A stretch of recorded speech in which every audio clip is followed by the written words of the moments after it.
Sudah, rekaman sudah. Oke, saya mulai saja. Assalamualaikum warahmatullahi wabarakatuh. Selamat pagi buat mahasiswa Prodi Elektro D3 ya, Prodi D3 ya. Hari ini kita akan melanjutkan lagi pertemuan mata kuliah teknik kendali ya. Minggu lalu sudah dibuka oleh Pak Edi setelah UTS. Saya pikir kemarin Pak Edi bahas kisi-kisi Bapak, apa UTS Bapak tadi? Soal-soal UTS yang Bapak buat. Tapi ternyata Pak Edi sudah masuk ke pemodelan ya, pemodelan. Jadi seperti yang Anda ketahui bahwa di teknik kendali itu Anda harus mengenal namanya pemodelan. Pemodelannya apa sih maksudnya? Jadi kita lihat secara ininya. Sebentar, saya harus biasanya di bawah sini, kok nggak muncul ya? F5 kali ya? Oh, ini presentasinya di atas, saya nggak lihat. Oke, waduh, nutup semua.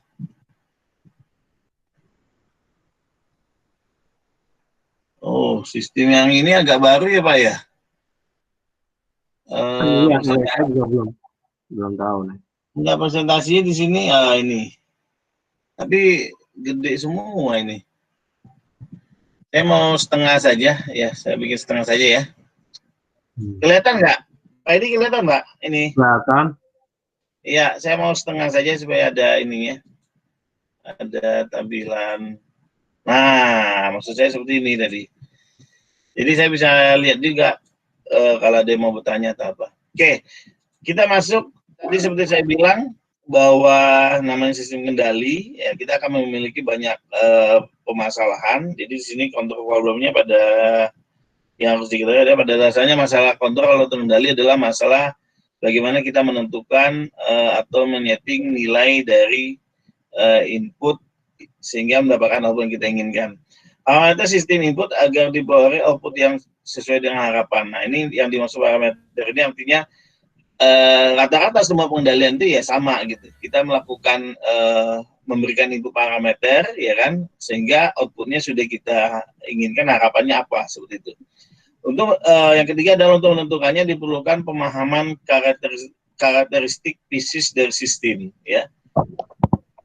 Yang keempat, karakteristik sistem didapatkan dari model sistem dan keluaran sistem fungsi waktu. Keluaran sistem sebagai fungsi waktu adalah solusi persamaan diferensial lengkapnya.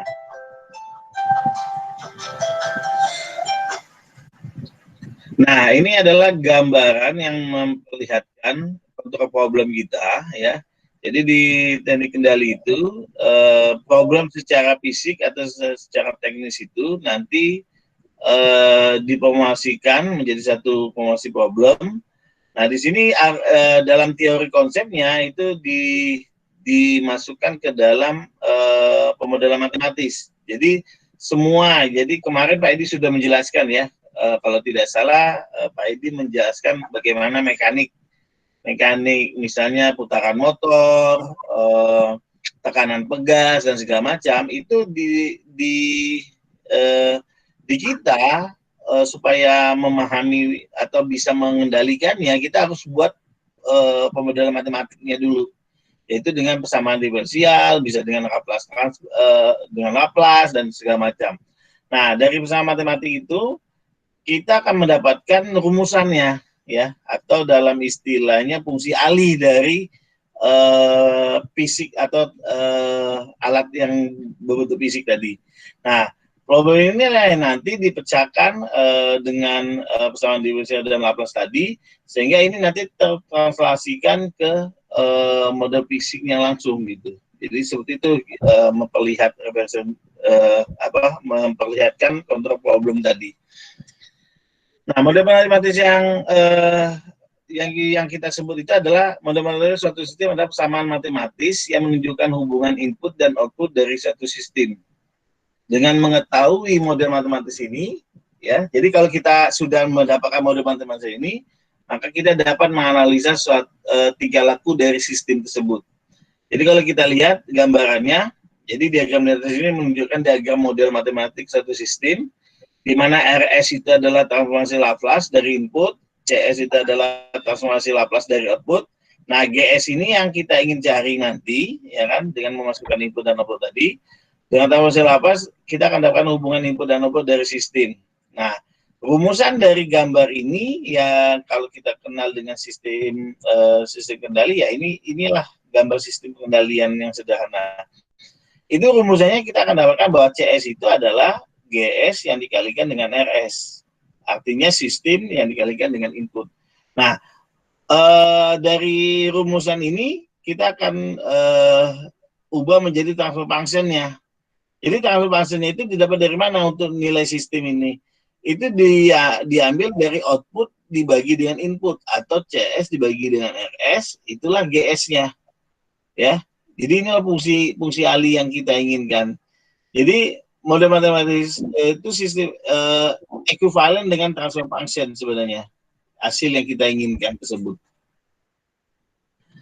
Nah, ini salah satu contoh. Saya ambil yang rangkaian listrik. Saya tidak tahu, kemarin Pak Edi pakai rangkaian listrik nggak memberikan contohnya? Pak Edi pakai sistem gas ya, setahu saya Pak ya? Enggak, saya pakai dua, rangkaian listrik juga. Gas ya. Ya, analoginya. Tapi jadi ketemu Bapak kan nanti lanjutkan yang rangkaian listrik Pak, gitu ya? Iya. Ya, benar, karena ya? Saya kemarin juga ada ini tuh sama ada pegas, karena saya materinya saya buat anak mesin juga tuh. Oh iya. Ada anak mesin juga. Ya, saya pikir tadi kemarin dapat info dari Bapak, ya RL-nya belum ini, ya nggak apa-apa. Yang hari ini kita bahas RL-nya sampai ada contohnya, nanti saya berikan ada contohnya. Jadi untuk rangkaian RLC, ya. Misalnya kita kalau anak elektro itu kan kita tahunya rangkaian elektronik gitu, rangkaian elektronik segala macam. Nah, pada saat ini dianalisa, ya kalau mau secara teranalisa langsung ya kita pakai alat ukur, kita lihat dengan alat ukur multimeter input dan output, inputnya berapa tegangan dan arus yang melewati rangkaian ini ya, sudah itu. Tapi sebenarnya kita mampu menganalisa untuk mahasiswa S1 sebenarnya menganalisa ya. Jadi kalau untuk Anda yang D3 sebenarnya memang lebih ditekankan ke penguasaan alat ukur nanti. Dari alat ukur tersebut Anda bisa memberikan kesimpulan ya bahwa hasil yang Anda dapatkan itu sesuai dengan hasil perhitungan gitu. Ya, tapi kalau mahasiswa prodi S1 elektro itu biasanya dia membuatnya dalam model seperti ini. Jadi rangkaian itu dibuat dalam bentuk model matematis yang nanti dimasukkan ke dalam perhitungan ya, yang tadi transformasi Laplace, nanti disimulasikan dengan software MATLAB gitu. Jadi dia bisa melihat grafiknya, dia bisa melihat ini rangkaian. Tapi tidak ada kemungkinan juga Anda yang D3 bisa juga, harus bisa lah minimal untuk membuat analisa dengan pemodelan matematis ini ya. Jadi jangan berkecil hati juga, karena seharusnya secara prakteknya Anda lebih unggul gitu. Jadi Anda lebih mengerti di bagian titik mana yang harus dilakukan pengukuran. Jadi rangkaian di atas ini, ya rangkaian pada gambaran di atas ini terdiri dari induktansi, ya lilitan dalam bahasa kita tulisannya induktansi L atau lilitan. Ini satuannya adalah Henry. Terus di sampingnya ada resistansi atau resistor ya, R simbolnya. Satuannya adalah ohm. Dan terakhir adalah kapasitansi atau C, farad satuannya. Jadi satuan dari kapasitor itu adalah farad. Nah, dengan Kirchhoff, jadi kalau Anda mempelajari di DSK atau pengantar dari dasar sistem kendali, atau di rangkaian listrik juga ada ya Pak Edi ya. Hukum Kirchhoff ini Anda akan peroleh VL tambah VR tambah VC sama dengan E1. Ya. Jadi tegangan yang melewati induktansi ditambah dengan tegangan yang melewati resistansi dan tegangan yang melewati kapasitansi. Nah, ini rumus umum ya. yang tadi Kirchhoff tadi saya bilang. Jadi arus yang melewati ini ditambah arus ini ditambah arus ini, ya itulah total dari E1-nya. Jadi kalau Anda pernah belajar rangkaian seri, ya seperti itu, arus yang melewati R1, R2, R3, itulah arus totalnya, gitu, ya kan? Kalau paralel pencabangan. Nah, yang jadi masalah adalah setelah ini didapat, terus diturunkan, jadinya bentuknya seperti ini. Ya, LDI per DT tambah RI tambah per C integral I DT sama dengan S1. Mungkin yang Anda baru kenal mungkin yang R dikali I, yaitu yang VR. VR ini adalah tegangan dikali resistansi. Itu adalah arus. V ini adalah ininya. Jadi untuk mencari nilai tegangan di R ini rumusnya adalah R dikali I atau arus. Jadi V sama dengan R dikali I. Itu bisa Anda lihat nanti kalau Anda sudah baca presentasi ini di halaman 7-nya. Nah, lihat. Di halaman 7 kalau kita lihat resistor, terus kita lihat voltage current ya. Yang kita lihat voltage current, bukan current voltage. Voltage current yaitu berapa tegangan yang berada pada resistor, itu rumusnya R dikali I dalam satuan waktu T. Jadi berapa nilai resistornya dikali dengan arus yang melewati, kita akan mendapatkan tegangan yang melewati resistor ini. Sorry, maaf. Oke, ini. Oke. Selanjutnya, untuk tegangan yang melewati induktansi, di sini dia menyatakan L sama dengan DI per DT. Nah, kita lihat lagi di tabel tadi. Ya, induktansi atau induktor ya untuk voltage current, tegangan dan arus itu rumusnya ya sama. V sama dengan L DI per DT. Jadi untuk mencari tegangan yang melewati induktor seperti ini. Tunggu ada yang masuk. Oh, tidak ada. Oke, jadi bisa Anda lihat. Nah, kita kembali lagi, berarti lilitan induktansi atau lilitan untuk mencari tegangan yang melalui dia itu adalah LDI per DT, ya. Dan terakhir kapasitor, jadi tegangan pada lilitan, tegangan pada resistor, tegangan pada kapasitor, ditotalin semua adalah tegangan sumber. Nah, untuk kapasitor, ya, tegangan pada kapasitor 1 per C integral I DT. Nah, itu sama persis dengan tabel tadi untuk kapasitor. Nah, kalau Anda memperhatikan secara jeli, kapasitor dengan induktor, beda dengan resistor ya. Kapasitor dengan induktor itu antara voltage current dengan current voltage-nya itu terbalik. Terbalik itu maksudnya gimana? Kalau Anda mencari tegangan arus pada kapasitor, dia turunan. Seperti integral, seperti integral. Tapi kalau Anda mencari current voltage, kebalikannya arus ketegangan, untuk induktornya adalah seper L, integral. Jadi antara kapasitor dengan induktor itu terbalik sistem ininya. Voltage current dengan current voltage-nya. Sedangkan untuk resistor, Anda sudah hafal. Ini dari awal Anda masuk atau mengenal elektro, Anda sudah hafal. Kalau voltage current, rumusnya adalah V sama dengan R dikali I atau I dikali R. Oke. Kalau current voltage itu berarti mencari arusnya. Berarti mencari arusnya adalah seper R dikali V atau V per R. Tegangan dibagi resistansi. Ya kan? Nah, kalau yang di sampingnya apa? Voltage charger ini untuk pengecasan. Ya, ini untuk pengecasan, ya. Nah, untuk impedansi R tetap R, tapi kalau admitansi dia seper R. Ya, sama dengan G. Jadi ini tabel sangat-sangat berguna sekali buat Anda, ya. Jadi perhatikan kapasitor dengan induktor, dia menjadi kebalikan. Kalau kapasitor di voltage current-nya integral, berarti di induktor turunan, DI per DT, ya. Kalau di kapasitor current voltage-nya adalah DI per DT, berarti di induktor dia integral, ya. Seperti itu ya. Jadi itu yang bisa kita ambil kesimpulan dari tabel ini supaya Anda bisa mengingat. Jangan sampai Anda salah. Untuk resistor dengan kapasitor, nah ini jadi pegangan juga nih. Kalau dia seri, R itu ditambah, R1 ditambah R2 ditambah R3. Itu seri. Ya. Seri kayak gitu tuh. Kalau paralel, 1/RP sama dengan 1/PR1 ditambah 1/PR2. Nah, itu resistor. Tapi kalau kapasitor, kebalikan dari resistor. Kalau seri resistor adalah R1 tambah R2 tambah R3, kalau di kapasitor, dia terbalik. Dia paralelnya resistor, yaitu CP. 1/CP sama dengan 1/C1 ditambah 1/C2 ditambah 1/C3.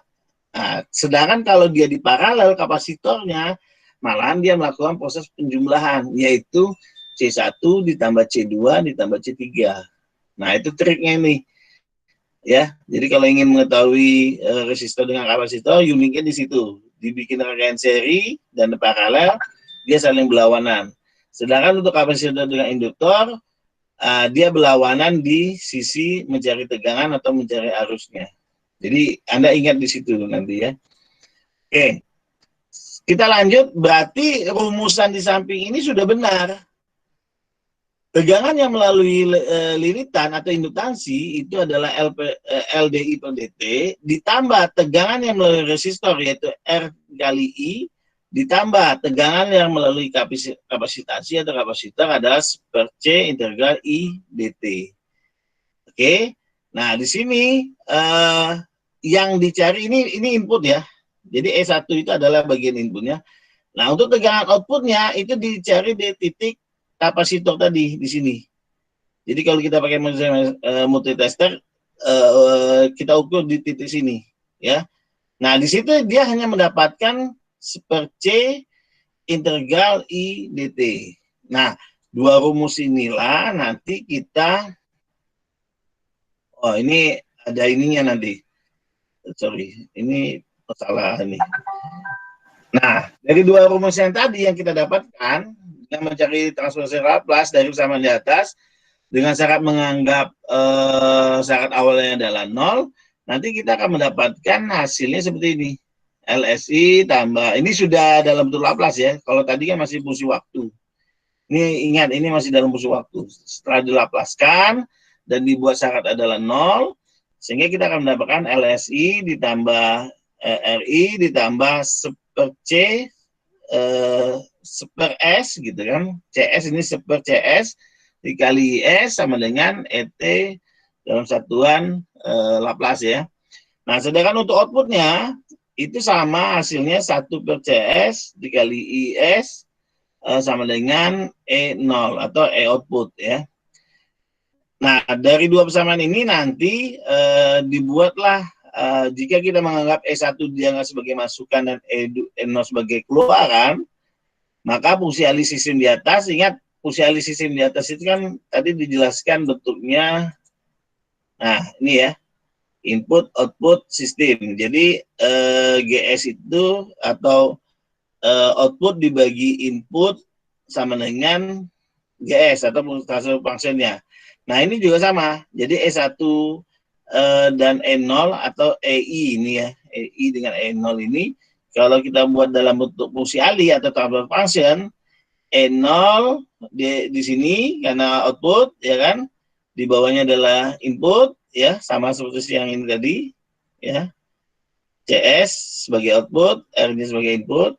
Nah selanjutnya didapatkan dari ini persamaannya adalah 1 per LCS tambah RC, 1 per RC tambah RC tambah 1.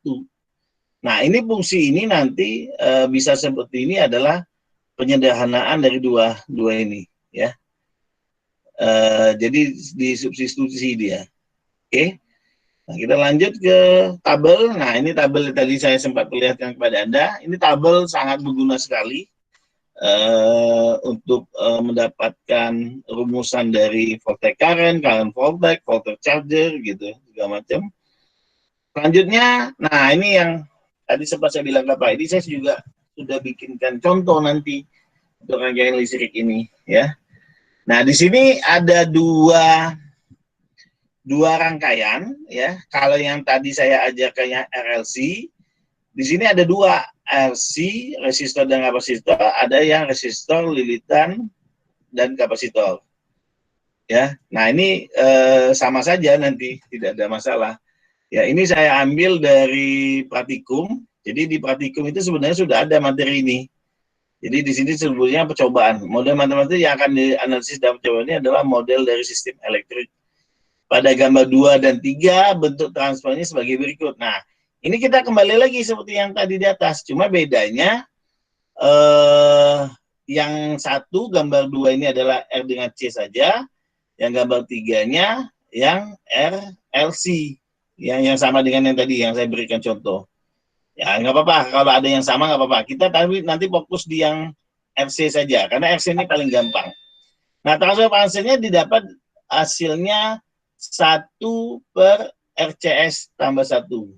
Nah, kalau yang tadi, yang persamaan fungsi Ali yang RLC, didapatnya 1 per, mana tadi ya? Nah, ini RCS tambah RCS tambah 1 ya. Jadi seperti ini ya. Nah, ini juga sama ya. Fungsi Ali yang ini juga sama gitu.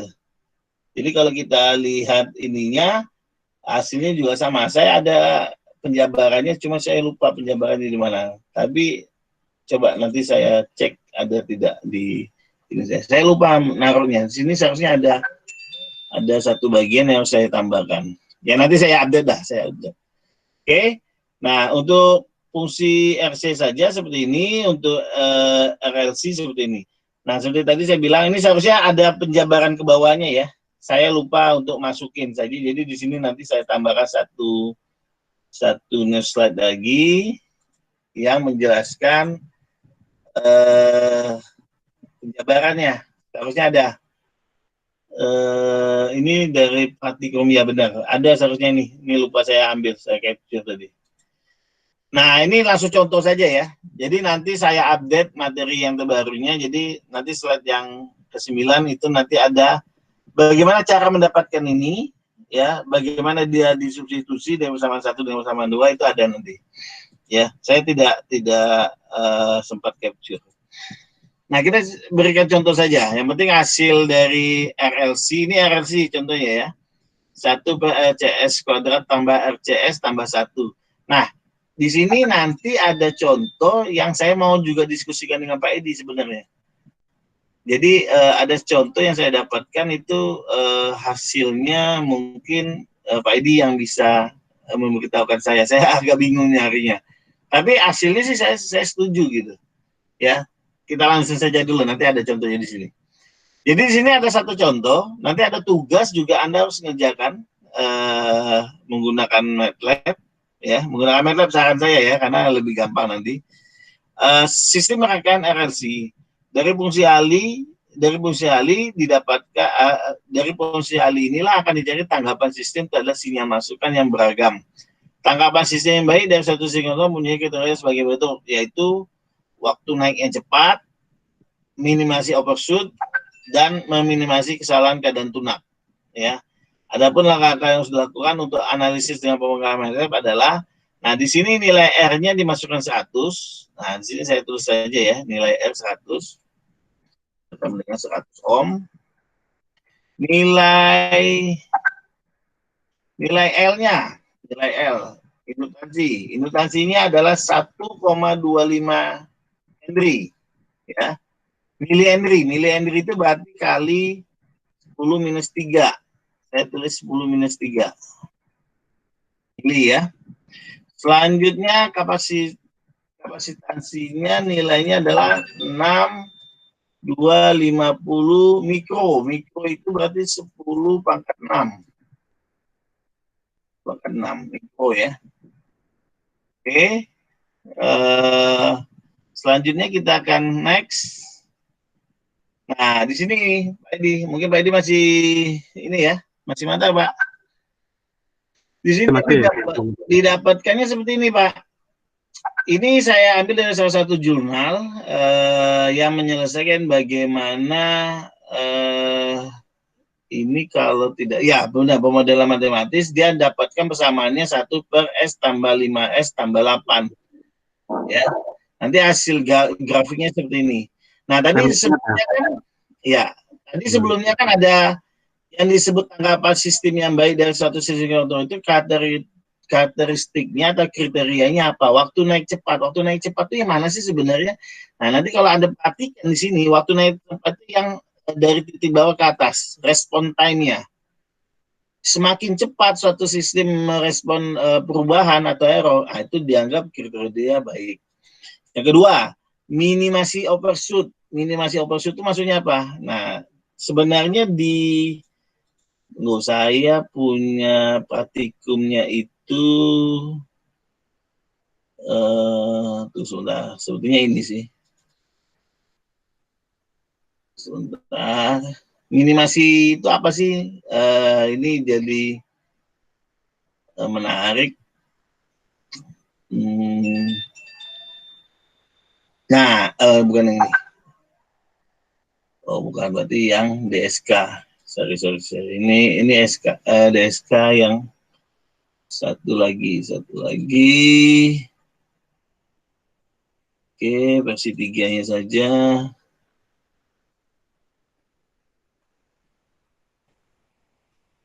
Ada nggak di sini ya? Seharusnya sih ada. Tadi saya sempat. Oh, bukan. Sudah. Ini biasanya kalau lagi dicari.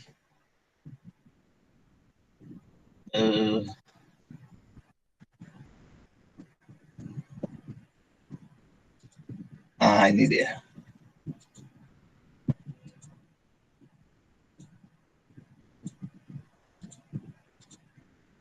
Nah, ini. Oke, nih. Nah, yang namanya overshoot itu yang mana? Nah, ini gambarnya saya perbesar deh. Bisa lihat. Nah, ini ya. Jadi ini gambar ini seharusnya saya masukin tadi. Saya lupa untuk di-capture. Kalau dicari dipindah. Ya, kelebihan. Oke. Nah, ini dia nih gambar. Gambar ini harus saya masukin tadi seharusnya. Ya, atau yang ini lebih jelas nih. Ya. Transient respon itu yang tadi kita sebut dengan istilahnya waktu naik cepat. Jadi yang dianggap tanggapan sistem yang baik dari suatu sistem kontrol itu adalah waktu naik cepat. Waktu naik cepat itu yang mana ini? Transient respon. Itu dianggap semakin cepat, semakin baik. Ya, semakin dia memberikan respon langsung, dia akan dianggap baik. Yang kedua, minimasi overshoot. Overshoot itu melebihi yang diinginkan. Yang mana contohnya? Nah, di gambar sebelahnya, kalau di gambar sini nggak ada overshoot, malahan undershoot dia di bawah, ya, bukan over dia tapi under. Overshoot, nah ini overshoot namanya. Jadi kalau dilihat, ini overshoot yang ini. Jadi outputnya melebihi target yang diinginkan. Target diinginkan adalah garis yang horizontal yang di atas ini. Jadi outputnya itu terlalu tinggi dan melebihi target yang diizinkan. Oke, atau di sini artinya nilai steady state error-nya kelewat, bisa lebih, bisa kurang, ya. Dan terakhir minimasi kesalahan keadaan tunak. Nah, kalau yang minimasi saya belum tahu. Pak, ini bisa jelasin nggak, Pak? Minimasi kesalahan keadaan tunak. Settingan ya, Pak ya? Itu minimasi itu saat dia sudah overshoot, ya kan mula-mula kan dia tinggi sekali overshootnya kan saat dia naik, terus dia turun lagi, terus naik lagi. Minimasi overshoot itu yang ini kan, Pak, yang outputnya terlalu tinggi, nanti dia akan redam secepat mungkin kan? Iya, itu akan turun. Iya, akan turun. Minimasi kesalahan keadaan tunak. Mereka sunatnya seperti ini tadi saat dia mau terakhir kan, kalau kayak yang di undershoot yang di bawah ini kan dia tuh jaraknya masih jauh nih kan. Nah, ya, ini diminimasi gitu. Jadi dia respon transnya itu kita naikin dikit tuh, naikin langsung. Nah, ini seperti gambar yang dua ini ya, tuh ada overshoot yang tinggi sekali kan, dia itunya time responnya tinggi sekali kan, dia pasti Ya, kan ya, ya. benar. Lalu itu kan dia naik tinggi, turun, terus kan dia bergelombang kan. Nah, Oh, kalau kalau dibanding sama yang kedua nih, dia tuh agak agak lama dikit ya time responnya. Dia tuh langsung minimalisasi oh. di keadaan tunaknya sini. Jadi Jadi kalau artinya dia mau mendekati stabil. Artinya Pak Edi, minimasi kesalahan keadaan tunak ini berhubungan dengan osilasinya yang secepat mungkin harus Iya, stabil. Ya Pak stabil. ya. Iya, Kalau yang pertama ini kan osilasinya sangat sangat tinggi nih. tinggi Ya ya. walaupun dia sudah naik, terus turunnya juga curam, tapi terjadi proses menjadi stabil steady state-nya itu agak Lama. lama dibanding dengan yang output yang low ini Yang ya Pak ya. kedua, iya, yang kedua. Walaupun dia under, tapi dia perubahan osilasinya menunjukkan peningkatan yang mengarah ke stabil ya Pak ya. Stabil, ya. Jadi nanti yang dihitung kapan steady state, titik steady state-nya ya Pak ya. Jadi kalau Iya, kita iya. lihat grafiknya, steady state mana yang duluan tercapai. Iya, ya Apakah makanya, apa ini? yang gambar kedua ini walaupun dia naiknya lebih lama gitu, tapi dia steady state-nya dia lebih cepat gitu. Ya, ya, ya. Oke, Dibanding Pak. sama yang kita paksain dia naik dulu gitu, tapi overshoot nanti dia itunya stabilnya lama gitu. Ya, ya benar. Jadi semuanya terwakili. Jadi di sini tanggapan sistemnya. Makanya saya bilang ini gambar dua ini sangat penting untuk diketahui oleh mahasiswa. Karena inilah yang menjadi dasar dari kestabilan yang ingin kita capai, steady state response yang ingin kita capai. Ya, jadi ini dua gambar ini sebenarnya sama memperlihatkan ini ya. Yang empat ini adalah target yang ingin dicapai, ya kan? Ini adalah grafik dari sistem yang kita buat, sistem pengendalian atau pemodelan yang kita buat itu ya diinginkan itu adalah bentuknya secepat mungkin transiennya atau respon time-nya tidak terlalu over dan under terlalu tinggi, tapi juga tidak berosilasi gitu, tidak berosilasi. Berosilasi itu artinya stabilnya itu lama gitu. Nah itu yang dianggap tanggapan sistem yang baik dari suatu pengontrolan. Nah itu dari Pak Edi sudah memberikan tambahan ya. Nah kita kembali lagi, itu sebenarnya informasi saja yang penting buat Anda ketahui. Nah kita kembali ke ini tadi tugas ataupun contoh ya. Di sini disebutkan memasukkan koefisien pembilang PS dan penyebut. Nah ini PS dan QS ini nanti pakai MATLAB sebenarnya ya dari Bung Ali dan memilih jenis masukan yang akan dimasukkan. Jadi kalau di MATLAB itu Anda nanti akan memberikan kalau pakai Simulink ya. Kalau pakai Simulink itu Anda harus masukkan ininya. Oh, di sini nggak ada. Harus masukkan stepnya atau manipulasi ininya, inputan sebagai gangguan atau sebagai referensinya gitu. Jadi inputannya ada berapa? Ada satu impuls, satu step, ada satu lagi saya lupa. Nah, kalau kita menggunakan Simulink, kalau dengan perhitungan biasa kayak gini tidak perlu. Ya, artinya rumusannya step. Nah, ini nih inputannya step atau impuls gitu ya. Tapi kalau pakai Simulink karena dia berbentuk gambar, nah stepnya itu bentuknya sudah terlihat, ada stepnya. Nah, ini ada stepnya di sini ya. Dan inputannya tadi seperti saya bilang ada dua. Di materi yang tadi juga sebenarnya diberitahukan di bagian terakhir di praktikum. Nih di sini, nih. Jadi ada inputan step, ada yang inputan impuls, ya. Itu hasilnya nanti berbeda. Hasil akhirnya nanti berbeda, ya. Oke. Itu tambahan lagi buat Anda. Jadi mengenal bagaimana konsep yang dinamakan pembilang PS, penyebut QS di dalam MATLAB nanti ya. Jadi kalau nanti Anda praktikum, Anda sudah dapat gambarannya lah. Nah, setelah kita buat seperti itu, kita kan tadi rumusan sudah jelas nih. Ini adalah transfer function dari rangkaian RLC, yaitu yang ini tadi. di mana R-nya sudah dikasih nilai, mana nilai R-nya. Nah, ini saya kecilin biar nilai R-nya sudah dikasih 100 ohm, nilai L-nya sudah dikasih, nilai C-nya sudah dikasih. Nah, selanjutnya nilai itu dimasukkan ke dalam ke dalam persamaan transfer function ini. Ya, nilainya tetap 1 per. Nah, di sini kenapa dapatnya 0,125 S kuadrat? Karena L dikali 50 pangkat 10 dengan C itu hasilnya ya segini gitu. Atau kita lakukan saja ini ya, kalkulator kita keluarkan saja biar lebih enak. Ya, kalkulator ini kita keluarkan supaya Anda bisa langsung melakukan ininya. Oh, aduh, ini sempit banget nih. Sini, oke, sini saja. Jadi di sini dinyatakan L kali C ini sama persis dengan yang di atas ya. Saya harus memastikan LC benar LC. Ini LC-nya kuadratnya tidak terlihat. Ya di sini seharusnya LC kuadrat tambah LC tambah 1 ya. Tidak terlihat. Biasa ini kan capture nih. Saya ambil capture saja. Kalau yang ini udah benar nih. Di sini S kuadrat gitu kan. Hasilnya nanti LC kuadrat. Ini hasilnya LC kuadrat sama persis dengan ini.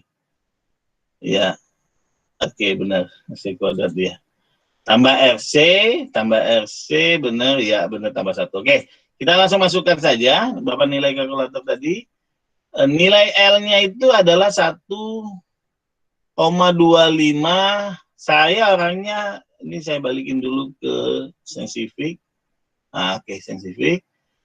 1,25 kali 10 minus 3 itu sebenarnya bisa dilakukan dengan fungsi-fungsi ini.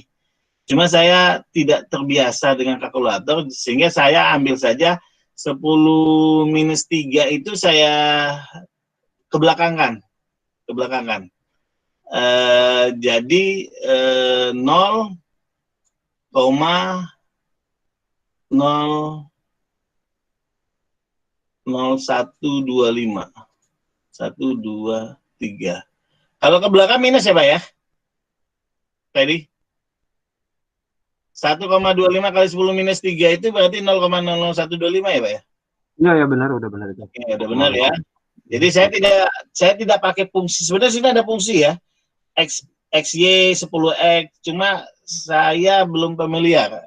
Artinya daripada saya entar salah, lebih bagus cara yang biasa. Dikali dengan, nah di sini 62, 50, 10 pangkat 6. 10 pangkat 6 itu minus 6 ya Pak, mikro itu. Minus ya Pak? Minus ya Pak ya? Kalau giga Pak? Sejuta. Mega baru 6 ya Pak ya? Mega itu 6. Karena mega itu kan juta ya Pak ya? Kalau yang besar. Nah ya, ini juga.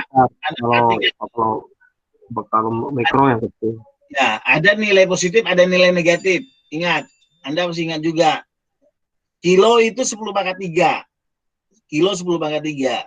Mili, tadi ml ya, mili, itu 10 minus 3. Nah, ini apa mirip dengan senti dan milinya yang itu ya. Terus kalau yang pangkat 6, itu namanya mega. Kalau Anda bermain harddisk, Anda pasti tahu tuh. Kilo, mega, terus naik lagi, giga, kayak gitu ya. Nah, kalau ke bawah minusnya ada lagi dia. Jadi minus 9, ini kan minus 6 ya. Minus 9 itu nano. Sedangkan minus 12 itu pico. Seperti itu ya Pak ya? Ya Pak. Ya. Pico, nano, baru mikro ya Pak ya? Mikro. Pico paling tinggi. Ya, paling tinggi. Anda belajar lagi. Saya jujur harus ngulang lagi tuh untuk itu minus 12. Kalau nano minus 12. Minus 9. Nano minus 9. Minus 9. Kalau mikro ya, makanya kita mengenal istilah teknologi mikro itu cuma 10 minus 6. Teknologi nano itu lebih kecil, minus 9. 0,00 sampai 9 kali. Nah, itu buat Anda. Saya jujur Anda harus paham itu. Yang ke minus, yang ke plusnya juga. Biasanya Anda pahamnya yang ke plus ini, yang ke minusnya kadang sering lupa. Oke, ini dikali ya, ini sudah dikali, berarti minus 6 itu saya hitung 0,00 1, 2, 3, 4, 1, 2, 3, 4, 5, oh kebanyakan Pak. 1, 2, 3, 4, 5, 6, 7, kebanyakan satu lagi Pak. 6, 2, 5. 50 sih sebenarnya, cuma 50-nya juga percuma ya Pak ya. Ya. Ini adalah 6250 kali 10 minus 6 atau 6250 mikrofarad. Mikrofarad, ingat, ini mikrofarad. Kalau kita kembali ke soal tadi, nah ini soalnya 1,2 milihenry, 6250 mikrofarad. Mikrofarad itu berarti kalkulatornya nilainya kayak gini nih, 0,00625. Kenapa 0,00625? Kita hitung turun saja 1, 2, 3, 4, 5, masih ada satu angka 0 lagi. Ya, ini kan 6250 kan. Jadi kalau saya tambahkan 1, 2, 3, 4, 5, 6. Jadi di sini dia. Ya kan, 10 pangkat minus 6. Ya, cuma ini boleh dihilangkan. Nah, selanjutnya kita kalikan. Nah, di sini Pak kesalahannya itu di sini. Benar, saya ingat. Di sini kesalahan perhitungannya seharusnya ini bukan 0,125 S kuadrat, tapi 1, 2, 3, 4, 5, 6, 7, 78,125 Pak. Ini sepertinya dia salah melakukan perkalian. Ini ingat, maklum saya hanya capture materi orang, tapi saya analisa. Ini sepertinya salah pengalian. Dia bukan mengalihkan LC, tapi RC. Saya sudah hitung ini. Jadi 0,125, 0,0 ya, sorry. 1, 2, 3, 1, 2. Oh, satu lagi Pak ya. Satu lagi Pak ya. Iya, ya. 1, 2, 3 nih. Dikali resistor 100. Nah, jadi ini salah. Ini salah. Dia kalikan bukan dengan L, tapi dengan R. Nah, ini kesalahan. Ya, saya anggap oke lah. Biarin. Berikutnya resistor dengan kapasitor. Resistor dengan kapasitor. Berarti di sini 0,00625 1, 2, 3, 4, 5, 6 benar dikali 100. 6,25. Nah, 6,25 ini udah benar. Ya, jadi yang salah di sini. Nah, selanjutnya saya anggap ini udah benar dulu deh. Karena saya mau ngambil yang ini nih. Kenapa dia bisa dapat 1 per S tambah 5 S tambah 8? Karena ini persamaan yang saya pakai di percobaan saya yang berikutnya tadi.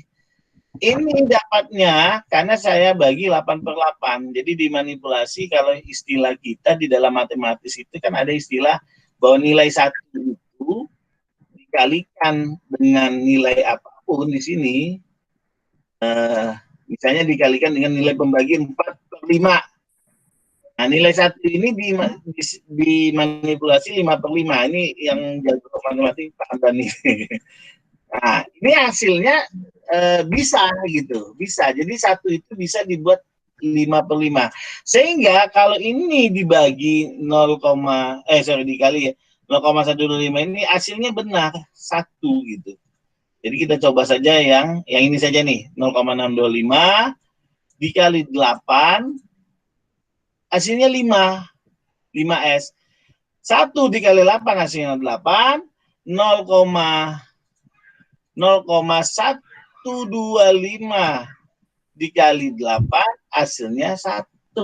Jadi yang benar, ini benar. Perubahan dari sini ke sini benar, tapi sebenarnya dia melakukan kesalahannya di sini. Yang dikalikan adalah L.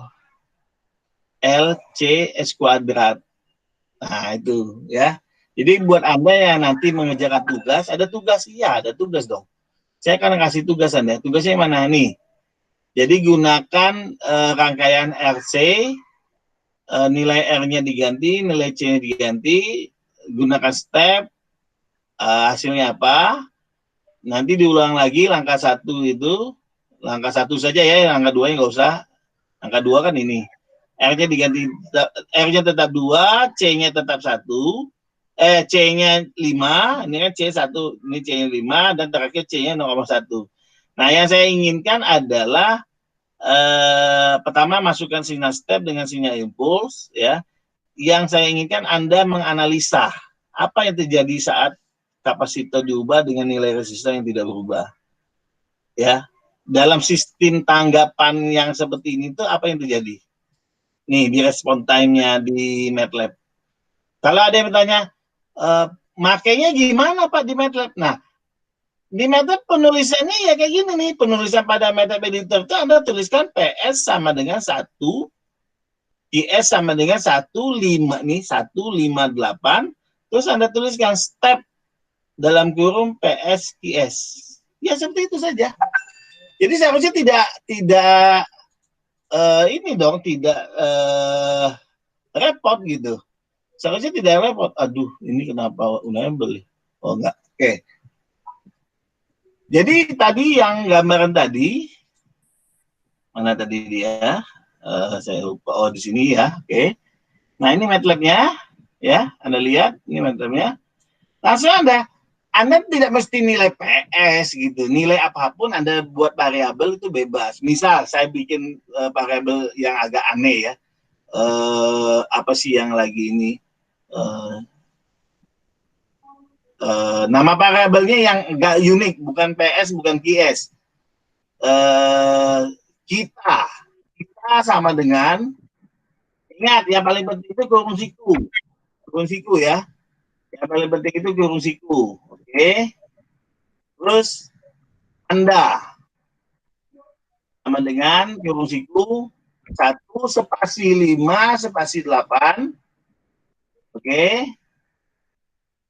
Nah, sekarang Anda mau pakai apa? Mau pakai step atau mau pakai impuls? Saya pakai step aja dulu, step. Nah, di sini yang Anda harus tuliskan kita, koma, Anda. Sama saja hasilnya. Anda mau pakai variabel P dan PS dan PS, atau Anda kasih variabel kita dan Anda, yang penting Anda nulisnya benar, iya pasti benar. Kita lihat, kita enter. Dan hasilnya seharusnya menyamai ini. Mana hasilnya? Nah, ya, sama persis. Ya, sama persis. Nah, tugas Anda itu adalah nanti ya nilai C-nya diubah, nilai R-nya tidak diubah, dan saya minta inputannya nanti ada 2 step sama impuls, terus minta catatan tanggapan Anda. Respon time-nya itu yang mau saya lihat. Apa yang terjadi kalau C-nya semakin besar, apa yang terjadi kalau C semakin kecil. Untuk percobaan 2 itu untuk RLC. Nah, di sini perubahannya hanya pada R. L-nya tetap, C-nya tetap. Sinyal pengujinya step dan impuls. Nah, tetap catatan apa yang terjadi. Oke, seperti itu. Selanjutnya, oke, di sini kesimpulannya, walaupun di sini salah ya Pak Edi ya. Nanti saya konsultasi dengan Pak Edi nih. Iya itu. Ini salah ini bayangkan ini jurnal nasional loh Pak dia pasang. Iya, nggak tahu deh. Ini jurnal nasional loh. Aduh, saya bilang. Grafik di atas menunjukkan bahwa sistem memiliki kesalahan keadaan tunak yang tinggi. Oh, ini yang tadi Bapak bilang ya. Kesalahan keadaan tunak yang tinggi sebesar 0,88. Ini dapat dari mana ya, Pak ya? 0,88 ini ya. 0, saya agak bingung juga nih Pak. 0,8 dapat dilihat pada tanggal sini menunjukkan nilai amplitudo 0,12 di sini. Dari gambar data dapat juga diketahui bahwa sistem memiliki waktu naik yang lama. Kalau waktu naik lama ini apa ya? 1,5 itu di sini. Iya, itu under ini. Untuk menghasilkan sistem yang baik diperlukan sistem tertutup. Oh, keadaan tunak ini jangan-jangan nilai target yang dicapai nggak tercapai ya. Nanti kita lihat deh. Ya karena stepnya ini setahu saya stepnya 1 ini Pak. Iya, stepnya 1. Stepnya 1. Jadi ini nilai di sini saya lupa. Saya kan punya tadi. Saya running lagi. Dulu. Oh iya Pak, bener. Dia nggak sampai 1, Pak. Iya, bisa dibesarin sih itu Pak. 0,12. Ini yang tadi ya Pak ya. Kesalahan tunak itu yang ini ya Pak ya. Iya, yang terakhirnya itu. Jadi hasil akhirnya nggak tercapai, masih kurang 0,88 seperti itu ya Pak ya. Iya, iya. Ya oke, jadi paham saya. Jadi memiliki kesalahan keadaan tunak yang tinggi sebesar 0,8 ya tinggi sekali karena ini dia stabilnya di 0,1, 0,2 lah, 0,2, 0,112 tadi Pak. Nih 0,12. Ya. Oke, kita lanjut. Nah, ini buat rangkaian impedansi kompleks ya. Yang tadi di ini saya di tabel saya itu yang mana saya lagi lupa di sini. Pokoknya ini agak berbeda karena dia nilainya Z ya. Impedansi kompleks dari satu rangkaian dua terminal adalah perbandingan antara E transfer pada dengan terminal dengan I transfer apa dengan listrik dengan anggapan bahwa semua saat adalah 0. Oh ini sebenarnya sama ya Pak ya. Ini cuma hurufnya pakai R sama pakai Z. Iya. Ya. Sama, cuma di sini dijadikan Z jadi yang saya takutnya Z ini yang ini Pak, saya takutnya Z itu admitansi. Karena bukan ini cuma dia menggunakan ini yang berbeda saja. Iya. Ini materinya sama. Oke, kita lanjut. Oke. Nah, di sini ada penjabaran sedikit ya untuk dua rangkaian. Tapi ini resistor, Pak. Dua-duanya resistor, Pak. Oh iya, ini penjelasan resistor bukan, Pak? Iya, bisa mau resistor, apakah resistor tambah L, serah aja Z. Ya. Tapi di bawahnya dia fungsi alinya RL, LCS tambah LCS tambah ini udah RLC dong, Pak. Wah, iya, sama. Ya, nanti saya sama yang apa pertama sebenarnya sama, cuma apa tuh R sama L-nya itu dijadikan Z1, kemudian Z2-nya itu C. Sama, jadi, gitu kan. Di atas ini dia gabungkan dulu ya. Iya, jadi yang Z1-nya R ditambah L, yang Z2-nya C. Sama aja, sebenarnya analisisnya sama. Ya, benar. Ya, oke. Berarti itu sama. Oke, kalau begitu nanti yang slide 9 saya ambil dulu ininya belum saya capture. Jadi nanti Anda akan dapatkan yang terbaru. Oke, itu saja. Ada yang mau ditanyakan?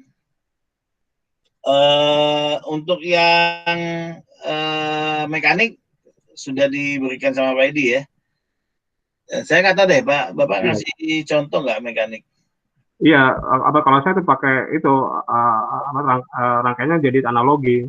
Sudah jadi yang lisetnya ini tuh analoginya yang mekaniknya kan kalau mekanik kan tuh ada dua tuh, ada translasi sama rotasi. Ya. Gitu. Udah kemarin udah itu.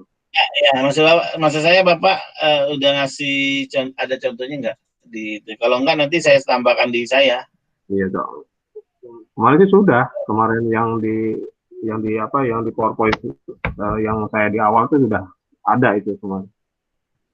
Iya, oke kalau ada sih berarti saya fokus yang di sini saja Pak. Oh di sini ada nih Pak ininya. Itu tadi saya bilang di buku praktek saya udah lengkap, cuma saya capture-nya tadi. Saya share dikit sebentar ya Pak ya. Saya share dulu sebentar buat. Iya. Nanti saya masukkan ke slide-nya ke-9 tadi. Jadi di buku ini kan ini adalah buku praktikum nih, buku praktikum sisi kontrol. Nah, memang bagiannya adalah pemodelan sistem kelistrikan. Ya, ini teorinya. Kelihatan Pak ya? Ini ada teorinya mengenai hukum ininya. Pemodelannya ini gimana nih, nggak keluar nih. Oke, nah ini gambar yang tadi saya capture Pak. Ini gambar yang saya capture. Nah ini disubstitusi Pak nih. Persamaan 1 dengan persamaan 2 untuk RL ya Pak ya. Udah saya detailin hasilnya itu adalah 1 per RCS tambah 1. Jadi bagaimana ini didapat? Ini saya perbesar sedikit ya. Nah bagaimana ini didapat? Kan dia V0 per PI ya. Berarti ini di atas Jadi fenol, tunggu gimana nih Pak? Agak lupa saya pelajaran Ini kalau lama. gambar yang apa 3A kan apa fenolnya ini kan C. Iya. Kalau apa pakai apa DT berarti seper C integral IDT. Kemudian yang apa R-nya adalah R dikali I. Gitu. Jadi V-in-nya itu adalah R dikali I apa ditambah seper I-nya C. diubah dulu ya. Jadi R Gimana? dikali I ini yang diambil dari persamaan itu ya Pak ya? Gini, yang ada C persamaannya yang di gambar 3A itu. ya. R dikali I ditambah seperti C integral I dt, kemudian keluarannya adalah seperti C integral I dt. Nah. Itu kemudian apa dibikin kelas. Yang nomor 3 Pak, nomor 3 yang ini RLC jelas nih Pak. Ini yang ini saya lupa belum saya tambahkan. Jadi buat Anda ini mahasiswa RLC ini persamaannya bukan yang ini ya, bukan yang ini, bukan yang ini, tapi yang ini. Nah, di sini kan RI tambah dia kebuka kali. RI tambah LDI per DT tambah per C. Nah, ini kan udah benar ya. Nah, yang nomor 3B. Hasilnya kayak gini, Pak. Ini persamaan satunya PIS itu dikali RIS tambah LSI. Nah, ini kan DI per DT-nya I-nya kan. Ini satu CSI. Nah, selanjutnya fenol fenol itu sama dengan 1 PRCS yang ini Pak ya. Jadi 1 PRCS kali I. Nah, ini yang tadi saya nggak perlihatkan. Ini yang iya benar, seharusnya ini ada. Ini yang jadi poin pentingnya. Kenapa rangkaian ini berubah menjadi 1 PRCS atau menjadi 1 PRCS ini adalah karena IS-nya itu sama dengan CS dikali fenol. Seperti itu Pak ya. Karena ngambil dari ya. Kan ini rumusnya. Nah, ini kan sama nih. Ini kan sama nih antara atas dengan bawah. Jadi nanti didapatkan nilai I-nya itu adalah, nilai arusnya itu adalah CS dikali fenol. Nah, I-nya inilah yang menggantikan nilai fenol itu ya Pak ya. Yang menggantikan nilai R dikali IS ini kan Pak.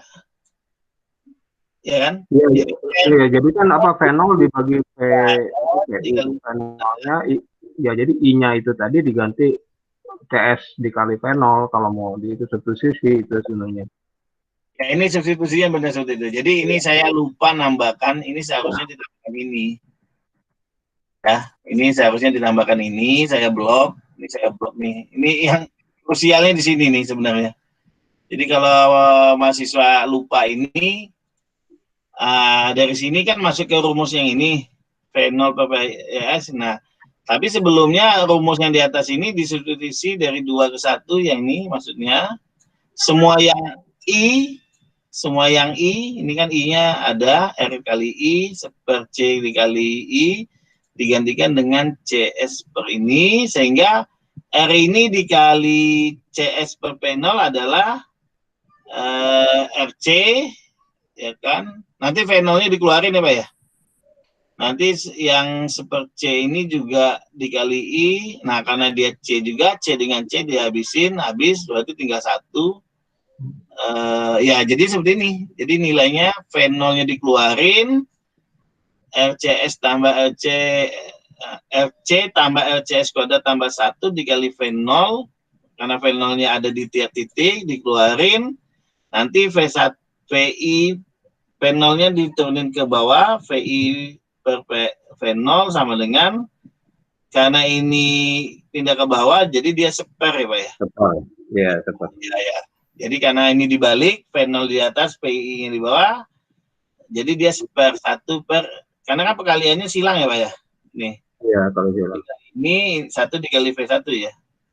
Ya, oke. Benar-benar. Berarti rumusnya udah benar tuh ya, RCS kuadrat tambah RC tambah 1 Pak. Udah benar. Iya, benar. Tapi tadi itu angkanya tuh yang nggak tahu itunya salah tuh angka yang L kali C-nya tadi yang Iya, 0,125 itu. kayaknya malam tuh Pak, ngantuk itu. Iya. Orang kalinya dikali dengan lilitan malah dikali resistor. Iya. Nah, makanya tadi saya bilang Pak, dia lengkap. Nanti kalau Bapak mau lihat jurnalnya, nanti saya punya tuh, masih ada nggak jurnalnya itu Pak? Saya lihat. Kalau nggak salah sih ini deh. Yang kemarin sempat saya diskusikan dengan Bapak, cuma saya belum sempat diskusi dengan Bapak. Nah ini Pak, ini jurnalnya Pak nih, Fakultas Teknik Universitas Islam Lamongan. Yang buat itu Bahri, pembelajar dengan aplikasi MATLAB.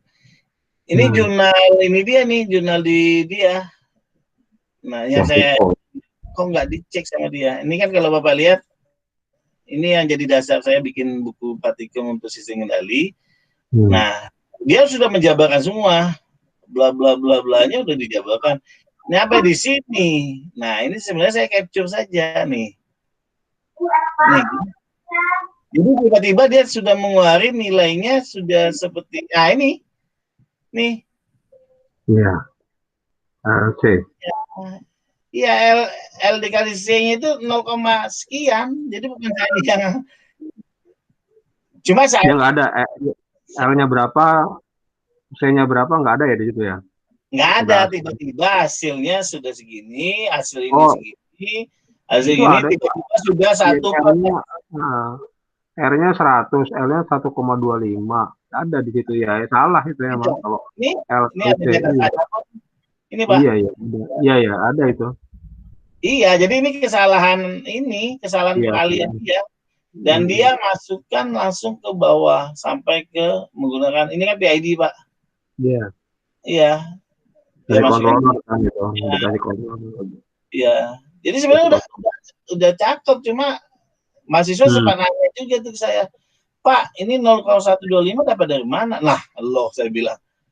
Pas saya kaliin bener juga ya, salah ini. Tapi kalau nilai ini, nilai S tambah 5, S tambah 8, itu saya udah dapet. Itu dibagi 8. 8/8 dia, gitu. Jadi udah benar. Nah, ini dimasukkan ke rumusnya. Gitu. Ya, udahlah, biarin aja dia yang salah. Apa saya yang kena itu. Ya, itu tadi kesalahan saya. Saya nggak ngitung dulu itu tadi. Oke, itu saja dari saya buat mahasiswa.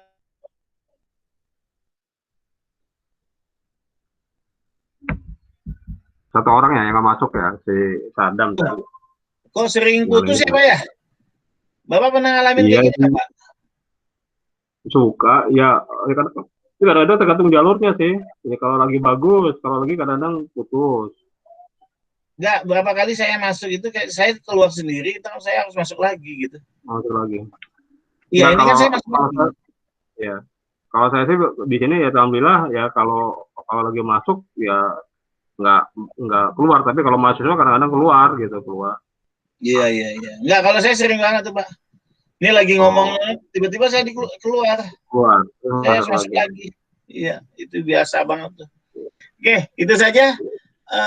Itu biasanya Pak terjadi kalau saya end presentation. Setiap saya selesai mematikan presentasi, salah satu dari sekian banyak saya matikan itu mati gitu. Jadi seperti itu beneran keluar saya, padahal saya nggak ngeklik keluar. Klik keluar kan yang tengah ini kan, tutup panggilan. Oke. Bagaimana si Faris sama Hafiz? Ada yang mau ditanyakan? Jadi di sini kamu bisa bertanya, ada 2 dosen yang membackup mata kuliah ini. Saya jujur kalian saya bukan di DSK sama pengendalian manual ya atau analog ya Pak istilahnya ya. Jadi sebenarnya saya basis kalian saya adalah digital gitu, digital. Jadi kalau Anda mau tanya digital sama saya, microprocessor, microcontroller, rangkaian digital, atau ya pokoknya yang Pak Surya bisa, insya Allah saya bisa deh. Saya bisa backup Pak Surya lah kalau itu. Tapi kalau untuk backup Pak Edi, aduh, saya benar-benar harus ngulang dari awal tuh Pak. Kalau harus backup Bapak dari awal ini, harus memperkuat dasar DSK saya lagi, buka-buka buku lagi. Sedangkan saya di S2-nya kan aplikasi mikroprosesor. Saya tinggalkan itu. Oke, tadi siapa yang mau tanya? Si Paris ya? Silakan Paris. Ya, kalau untuk yang nggak punya aplikasi MATLAB gimana, Pak? Nanti saya kasih MATLAB yang paling ringan 6.1. Ini MATLAB nih yang lagi dipakai saya ini. Nih. Itu 6.1 yang dirilis tahun 2001. Ini MATLAB yang saya gunakan waktu saya kuliah. Ringannya minta ampun. Ya, jadi kalau diinstal ya sudah install aja.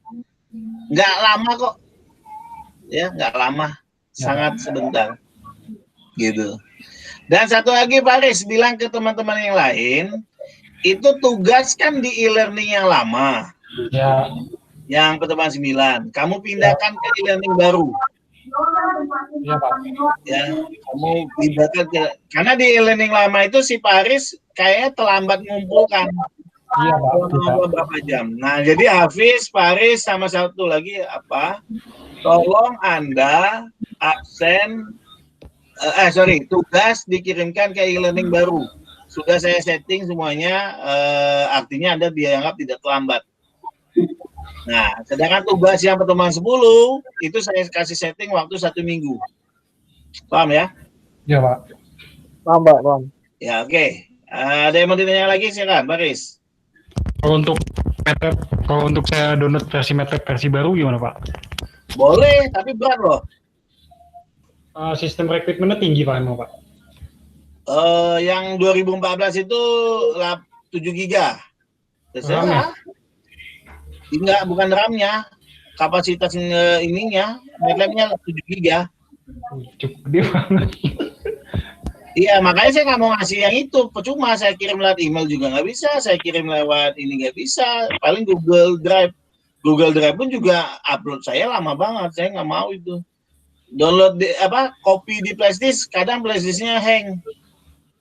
Karena 7 giga. Kalau Anda mau pakai yang 2017, itu 2014 ya. 2017 itu lebih dari 7 giga, hampir 9 giga. Jadi semakin ke sini MATLAB itu semakin berat. Sangat berat. Saran saya kalau ini tadi yang saya tunjukkan kepada Anda itu nggak terlalu berat. 2001 itu masih mampu untuk menampilkan grafik-grafik kecil. Nah, lebih bagus kamu ambil yang itu. Nanti saya masukkan ke ini, ke e-learning. E-learning baru di pertemuan 10 saya masukkan file setup dari MATLAB 6 yang 2001. Tugasnya sudah ngerti ya? Tugasnya tadi saya tunjukkan sudah ngerti ya? Sudah, Pak. Kalau nggak ngerti nanti tonton rekamannya. Rekamannya juga nanti saya link di YouTube saya. Jangan lupa subscribe dan like. Gratis. Pak Hafiz juga tugas 9 tolong di-upload di e-learning baru. Karena kamu belum ngerjain itu. Siap. Ya, oke. Sama teman kamu satu lagi dibilangin. Ada lagi yang mau ditanyakan? Ini selagi ada Pak Edi nih, kita bisa tanya.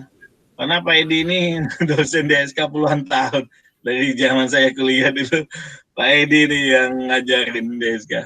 Jadi saya minta maaf ya Pak ya, kalau materinya pemahamannya masih belum sampai-sampai juga ini. Ya, nggak apa-apa.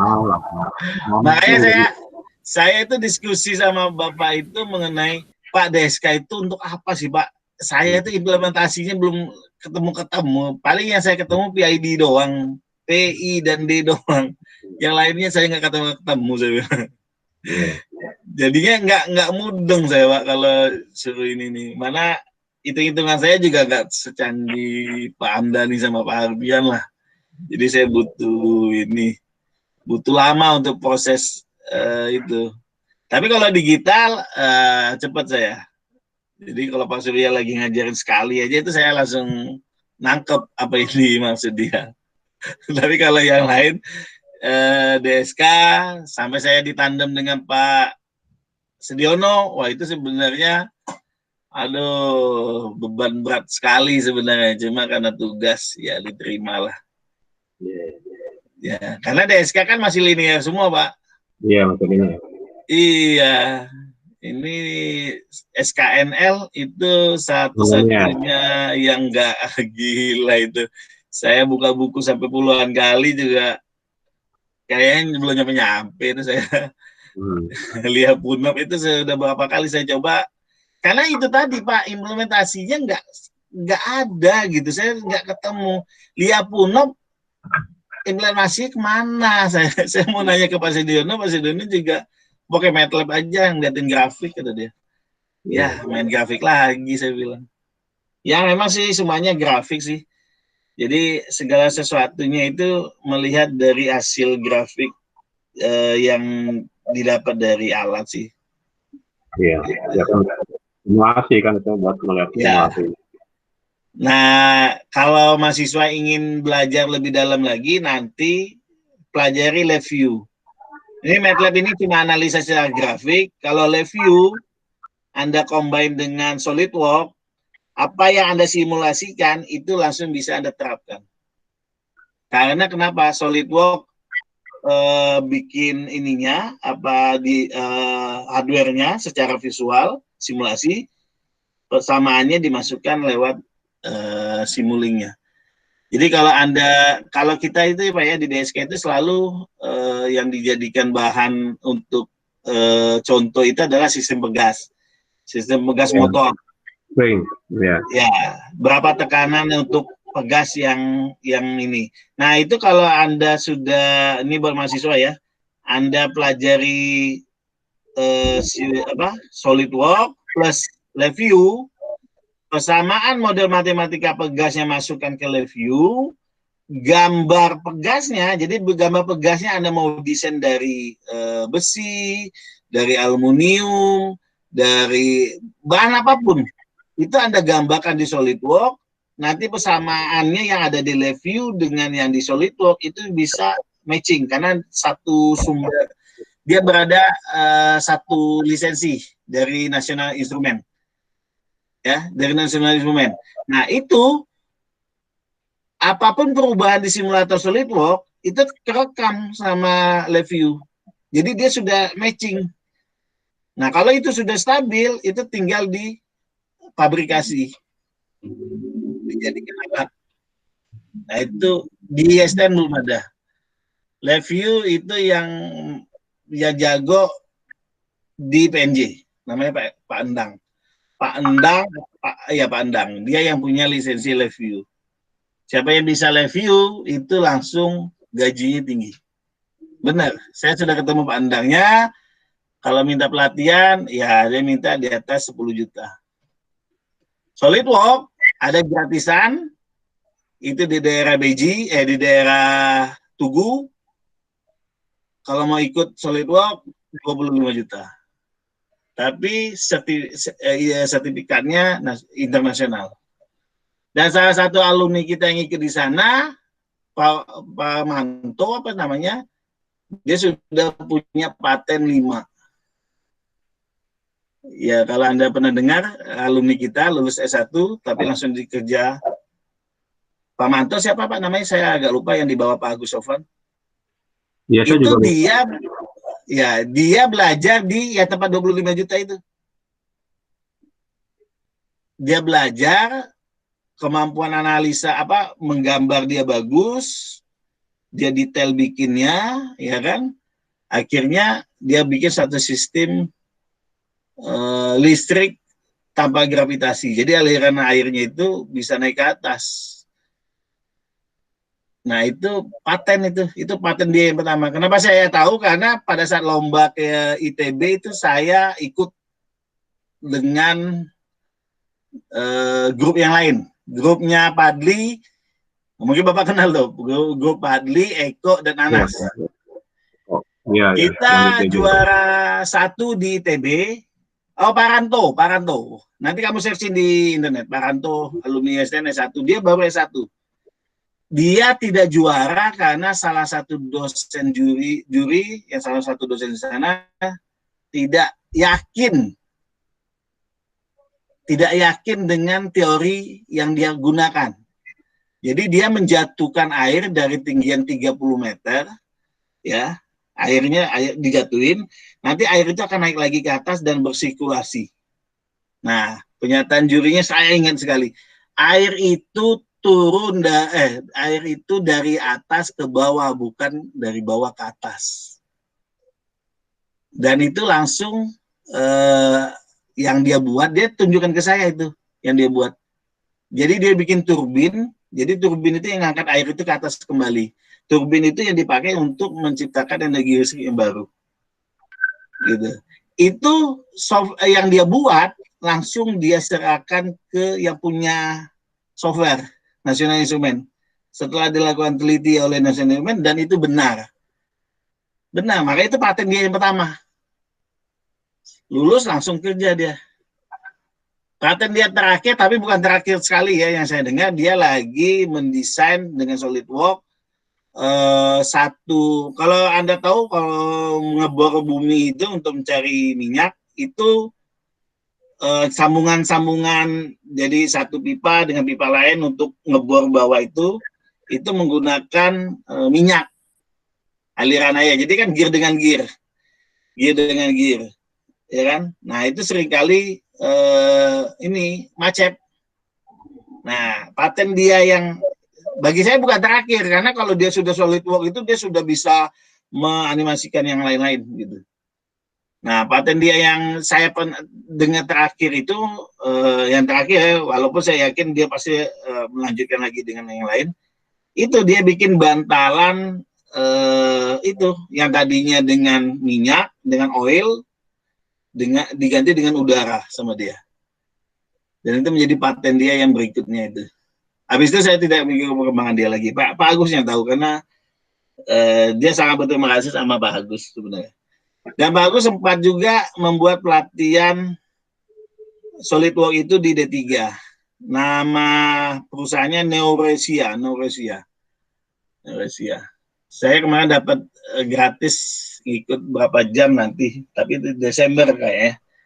Neuresia. Jadi buat Anda kalau memang niat mau kerja di industri, pelajari SolidWorks, pelajari LabVIEW.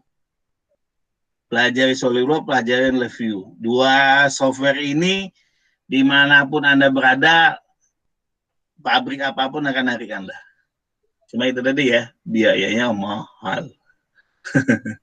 Biayanya mahal. Kalau buat jalan YouTube ada nggak, Pak? Ada kali, ada. Tapi biasanya Anda belajar di YouTube bisa, tapi kan Anda harus butuh sertifikasi yang diakui. Sama kayak Cisco. Anda kalau Cisco belajar di YouTube ada nggak? Ada. Tapi kan Anda juga harus ada selembar kertas yang menyatakan Anda lulus tes Cisco. Benar nggak? Iya, Pak. Ya, iya. Jadi gaji besarnya itu di situ. Tapi kalau Anda bisa, Anda diterima. Jadi artinya kalau Anda bisa LabVIEW, Anda bisa SolidWorks otodidak, artinya dari YouTube, Anda akan diterima di mana saja. Tapi gajinya nggak sebesar kalau Anda punya lisensi. Ingat, yang bikin besar gaji itu adalah lisensinya atau ijazah sertifikat yang dikeluarin itu. Karena sertifikat itu kan berbayar. Hanya tahan 3 tahun, 2 tahun gitu, harus ikut lagi kan? Iya, Pak. Ya itu masalah itu tahu sendirilah, itu komersil pendidikan. Tapi jujur kalau ada ijazah saya kabur. Yang penting kemampuannya saja. Kalau nggak mau sertifikat ya udah belajar di YouTube, cari LabVIEW. Ya. Namanya apa, Pak? LabVIEW dan SolidWorks. Ya, LabVIEW. Oke, Pak Riz, ada lagi? Kalau tidak ada, kayaknya kita juga harus belajar tuh, Pak. Jangan SolidWorks deh, saya nggak bisa gambar. LabVIEW-nya aja, Pak. Iya, boleh kalau ada. Gimana? Apa? Nggak, LabVIEW-nya kita belajar otodidak aja. Ada bukunya. Iya, Asisten saya yang di lab itu kemarin pakai LabVIEW. Siapa? Yang kemarin bikin robot juga LabVIEW juga dia. Ya, kalau ada bukunya sharing-sharing aja. Arsat Pak, Arsat juga pakai gitu. Arsat kenal? Saat yang ya dulu pernah bimbingan saya. Yang di lab Muis, ya. Tapi sama Fahri. Namanya Fahri kok nggak salah. Fahri. Ya itu pakai review juga deh. Kayak kita masih banyak yang harus di-upgrade deh, Pak. Iya. Banyak yang harus di-upgrade. Iya. Itu aja ya Pak Riz ya. Kalau tidak ada pertanyaan, nanti ketemu minggu depan. Minggu depan kalau video conference saya akan kasih tahu. Kalau tidak juga saya akan kasih tahu. Tunggu di grup saja. Oke, Pak. Ya. Oke, kalau tidak ada pertanyaan saya pamit ya Pak ya. Atau Pak Edi mau nambah? Oke kok udah cukup. Udah cukup. Coba sebenarnya itu ada materi yang kaitan sebenarnya habis ini, yaitu respon yang tadi, yang MATLAB tadi kalau dikaitkan sama respon juga bagus tuh Pak. Kan habis ini kan tuh ada respon tuh tanggapan waktu gitu. Gitu di situ ada order 1, ada order 2 gitu kan. Gitu itu bisa dulu. Iya, itu aja sih Pak. Saya harus diskusi dulu sama Pak. Iya, boleh. Gitu saya juga tuh kalau bisa itu yang buku-buku praktikumnya itu yang ada di itu boleh kirim ke saya biar yang di lab itu saya juga bisa lihat tadi yang pakai MATLAB tadi. Boleh gampang Pak. Iya, saya itu aja. Ini materinya. Iya. Oke, itu saja dari saya. Kalau ada kesalahan saya minta maaf. Kita ketemu lagi minggu depan. Kalau ada yang mau ditanyakan langsung di WA grup kita saja. Di sana saya akan jawab. Ya, wassalamualaikum warahmatullahi wabarakatuh. Terima kasih ya. Waalaikumsalam. Terima kasih banyak, Pak. Yo, sama-sama.